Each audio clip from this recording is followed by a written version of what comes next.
In today's video, we're exploring a new concept. I've taken a leap into the unknown by randomly picking 2 short films to watch. And now, I'm here to share my thoughts on them. If you haven't seen either of these films yet, I encourage you to give them a chance. They're brief yet profound experiences that won't take much of your time, but may leave a lasting impression. The first short film we'll be discussing is World of Glory, also known by its original Swedish title, Lovely is the Earth. Released in 1991 and directed by Roy Andersson, this film is a haunting yet poignant piece of cinema. For those familiar with Andersson's work, you'll know that this film creates worlds that are entirely their own, unmatched by anything else in cinema. While World of Glory is one of his earliest creations, it already showcases the tired, stagnant atmosphere that defines his later works. It's a world devoid of emotion, where even the characters' faces mirror the lifelessness of their surroundings. In fact, many consider this short film a prelude to his acclaimed Living trilogy.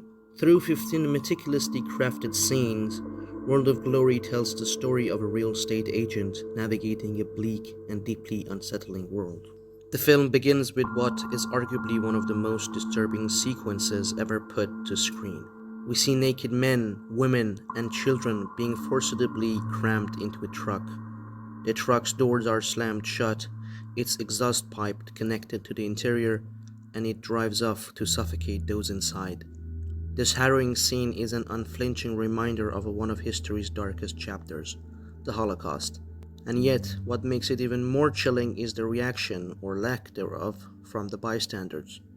No one screams, no one protests. As the truck disappears into the distance, the victims' cries for help are drowned out by music. Some people don't even bother to look, while others casually peek through the clothing left behind by the victims. How could a film possibly begin on a note more horrifying than this? In Andersson's vision, the world has reached such a state. People have become numb, indifferent to the suffering around them. In the second scene, our protagonist visits his mother in the hospital. It's a brief moment of vulnerability as he confesses his dependence on her.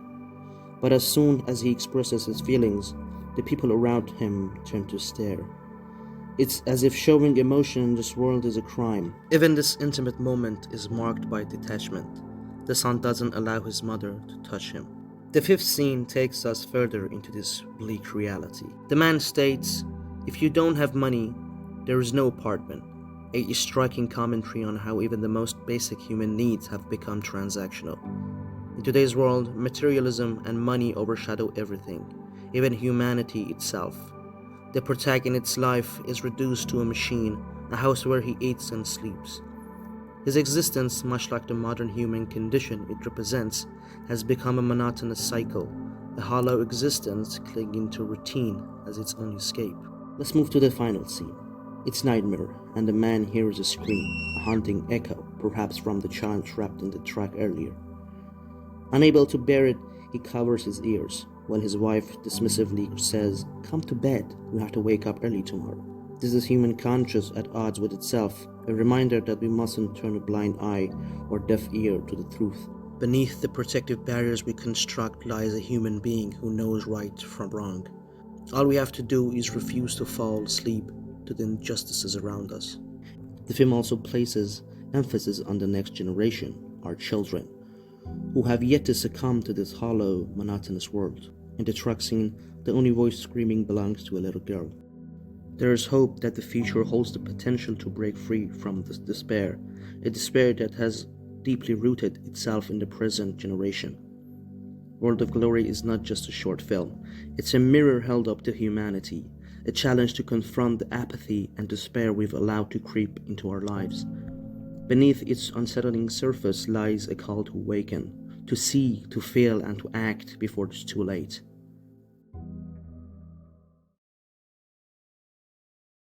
Let's move on to our next short film, Balance. This 1989 animated masterpiece, directed by Christoph and Wolfgang Lauenstein, is just 7 minutes long, yet it leaves a lasting impact. The film tells the story of 5 identical men standing on a precarious platform. Everything about them is the same, except for the numbers on the backs of their coats. By why is the film called Balance? The reason becomes clear as they move around the platform. which tilts in response to their movements. Any wrong step could cause someone to fall.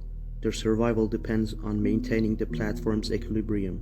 It sounds simple enough, right? At first, the 5 men start fishing at various spots on the platform. But things take a turn when number 51 reels in a large, mysterious box. Its appearance forces the others to gather on the opposite side to keep the platform balanced.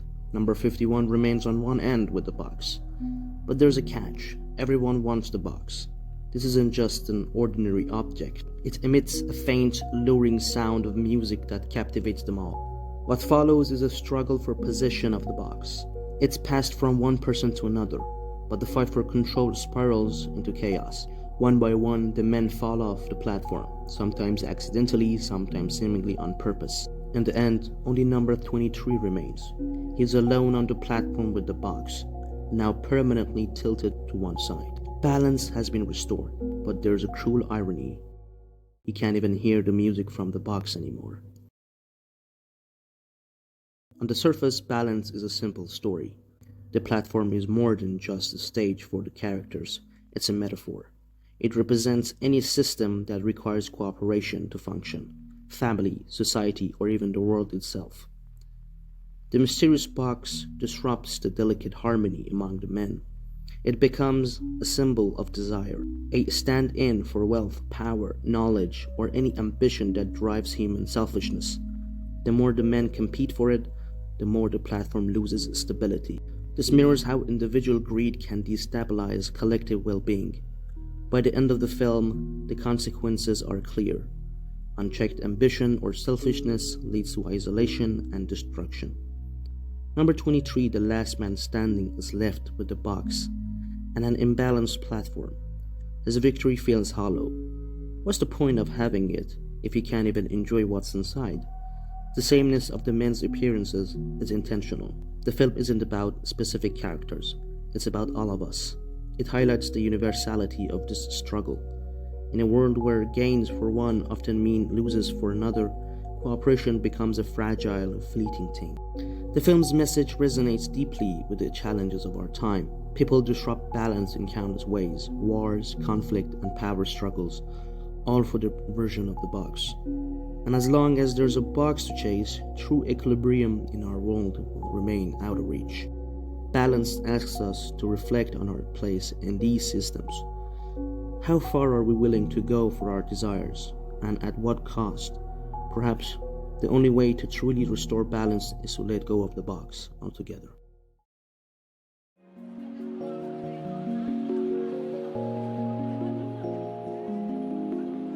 Thank you for watching, and as always, I'd love to hear your thoughts in the comments below. Until next time.